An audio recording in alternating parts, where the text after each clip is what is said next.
So today is Monday, the 11th of May. I actually had to check the date before I hopped on here. I hope you had a fantastic weekend. And it seems like yesterday, quite a few things happened. And so this is a blog post or vlog post about what's going on during the pandemic and any lifestyle matters. Thanks for joining, and if you connect or resonate with anything that I share on my channel, do remember to hit that subscribe button and also to share out. So advance apologies, the Glam Squad did not come and visit me, so it's just you and me on my sofa. And I was just thinking about, I have to give credit first of all to anybody who is in the news or media or is constantly recording on video, because it does take effort to glam up or get dressed or look presentable. So today I'm just turning up as is, and the best thing is you can only show up from here and above. It's casual wear, PJs. That's what this pandemic is all about. There are days where I do make the effort, but I think you and I can agree that it's taking a lot more effort during this period. Okay, so the topic that I want to discuss first of all is on Mother's Day, which was yesterday for US and other territories. So if you were celebrating Mother's Day, happy Mother's Days to all the mothers and the mothers before. Anybody who's ever played a mother-in-law, everything, for some of us, it has been virtual still because of like the pandemic. But hey, such is life, huh? C'est la vie. Just be grateful for what we have and the experiences that we've had with anybody who has played a huge factor in our lives. Those who are present and those who are no longer with us as well. So it's just recognizing all the mothers. So, and then the second topic, let me know if you celebrated Mother's Day and where you were and how you celebrated as well. Okay, moving on to the second topic. Where shall we start?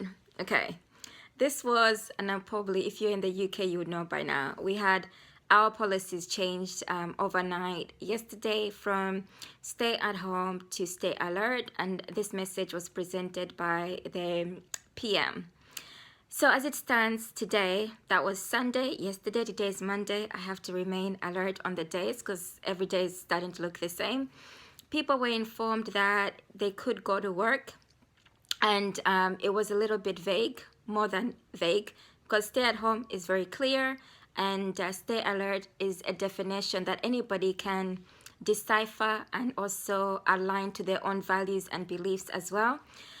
So people were informed that they should go to work, not that they should go to work, or dependent on their industry. And to me, the conclusion, let me know your thoughts by the way, to me, what it appeared to be is more of the people who are in blue-collared professions where you physically have to be at work. And then for the white-collared professions where your companies are more flexible in terms of like home working and they have the digital means, you could continue to remain at home. Reason being was that factories were mentioned and whatever else, but these are like physical type related industries where you're producing something, or frontline related work where you physically have to be there. So a lot of people were basically confused because the other messaging was that to not use public transport, you could drive and use a bike. And the majority of the population, for as long as I've known, especially like in London, a lot of people don't use vehicles. And there's a lot of people who are commuters as well that live outside of London and commute into London. And driving to work would not be realistic due to the cost factors of having to park a car. Although there's some people who do or were commuting into London, they had the means to do that. That's understandable. But if this is all new to you and you have to do it all of a sudden, it's not going to be financially viable.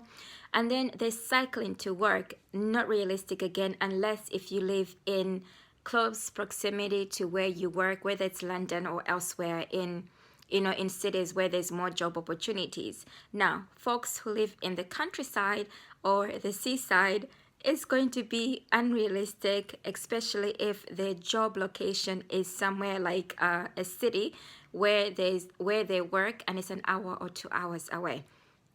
Lots of anomalies, not clear, and apparently, well, it wasn't apparent then, there's been a document that's been produced which has included unions, basically people to advocate on behalf of workers, to at least get a view and perspective incorporated into this document, which employers are meant to be implementing in their workplace. But it's day and night, and people haven't been given the opportunity. So the challenges with Stay Alert is that also for us country folk, I'm including myself in there, ex-Londoner, country folk and seaside folk, is that we've struggled with, and I can understand the reasons for people who want to come to the countryside and seaside to escape the madness of the city. So although you might use your own judgment, that's the royal you, to travel, the likelihood is that a majority of people might decide to do the same act at the same time and end up at a specific location and populate the area, and then also impact the community where they've traveled to as well. And then the other dynamic is that in those communities, they are a majority of an older population, not to be ageist, but that's the actual reality of it, is that there's more vulnerable groups because people have chosen to retire there. So there's going to be more older homes, more older people. And there's likely also the people who are walking about are likely to feel the limitations of it, okay? So the reason I'm saying all of this is that it happened in Brighton, where people were actually hopping on the train and going on to Brighton to relax on the beach. Now it's going to be free for all, and I believe it's going to be a total mess if there's no actual measures as there were before.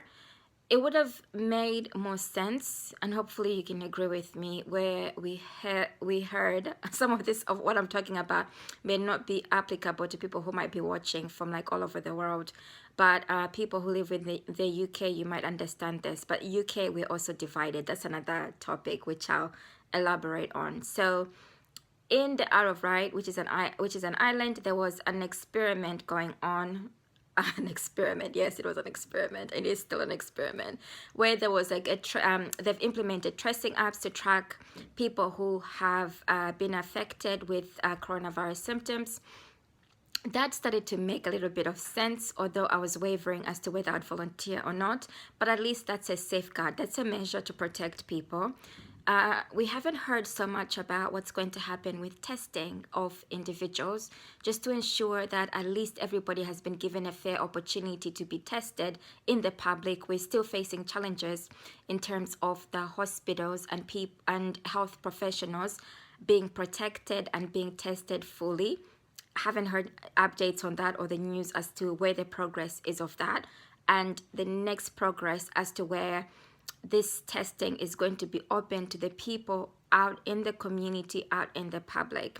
A lot of things still left and open. So if those measures had been in, and even as was like, let's say the testing, the tracker apps, safety measures which were spelled out very clearly to employees and employers, then it might have given people more opportunity to consider the information, digest it, and see where it applies to them, how they can resonate with it, the changes that they need to make.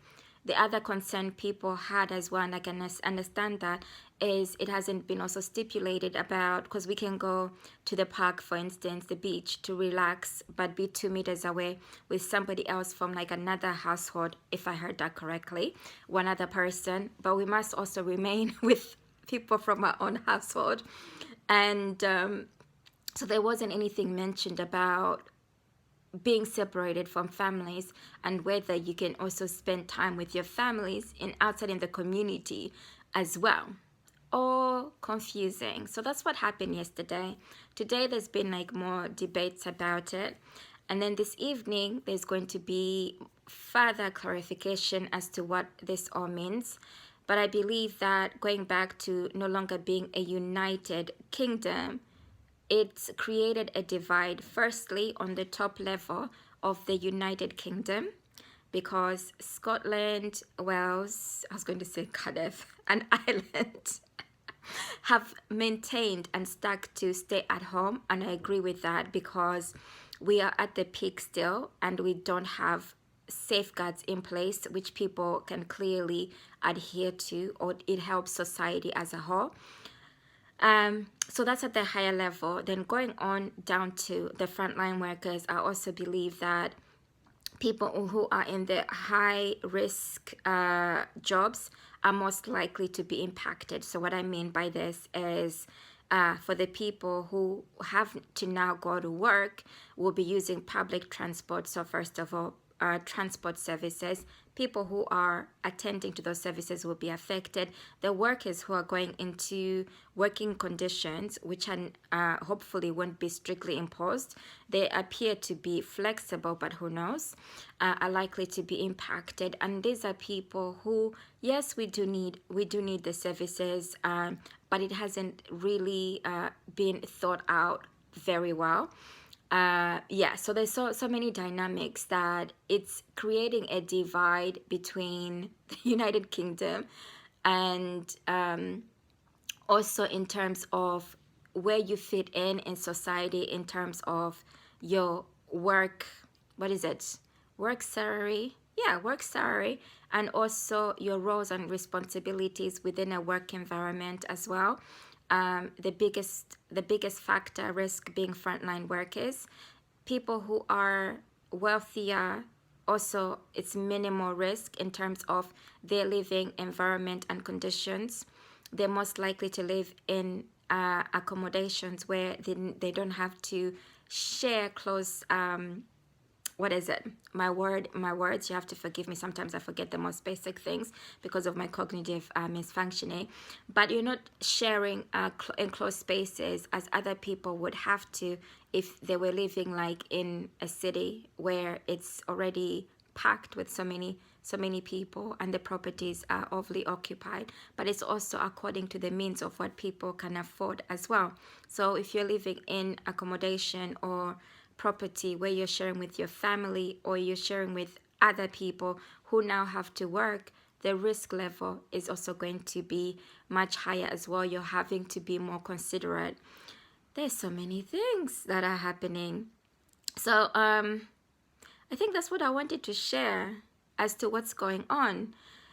But I also like to end off with as well is to what it's showing is that there's a disconnect between what is happening in governments, and this is not only limited to the UK, in terms of being connected to the voices of the people and how they're being affected.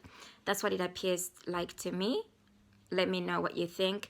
There's a disconnect in terms of communicating clearly as to what needs to happen as a cohesive, a collective group, communities, whole countries, and also on a global scale as well, in order to try and minimize this. Because I've also heard of other countries where lots of where they've lifted measures, and then the rate of infections or people being affected has increased again. So where I'll end off is, what it appears to me is about safeguarding and protecting yourself. It appears as though we're being left to use our own common sense, but common sense sometimes can also lead to risk, because we all have different values, cultural norms, and things we believe in and follow. Yes, common sense makes sense, but sometimes you need something else more to enable people to be safe. So in this sense, we're being left to safeguard ourselves. So the common sense would be safeguard you, those around you, and obviously loved ones and friends and everything like that. That's where the common sense is going to be. But it becomes much harder when you are within environments where the common sense is so muddled. Yeah, it limits that opportunity for you to actually exercise that common sense. I've tried going out there and I've decided I'm not going to be trying too many ventures of going out there because it is still going to be it's going to be a challenge. So I don't want this vlog just to be demotivating. I think it's just or for somebody who has to work, I don't want you to feel disencouraged. I think it's just necessary. It's all about views. Is there an optimistic outlook? Hopefully there is an optimistic outlook. There's something positive about it. Oh, I have gone through the experience of having coronavirus symptoms, and it's no joke.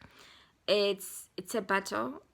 So I'd hoped that at least the PM would have understood what it means to go through this life-challenging and life-threatening viral infection, to think more clearly and be more transparent, especially working in unison with other counterparts in the United Kingdom, and also to safeguard people. So the positive outlook here would be, I guess, still not to be defeated, still to have moments of laughter. When I laugh in this video, I think it's just laughing at the absurdity of it all, the craziness and the madness of it all, because it's surreal.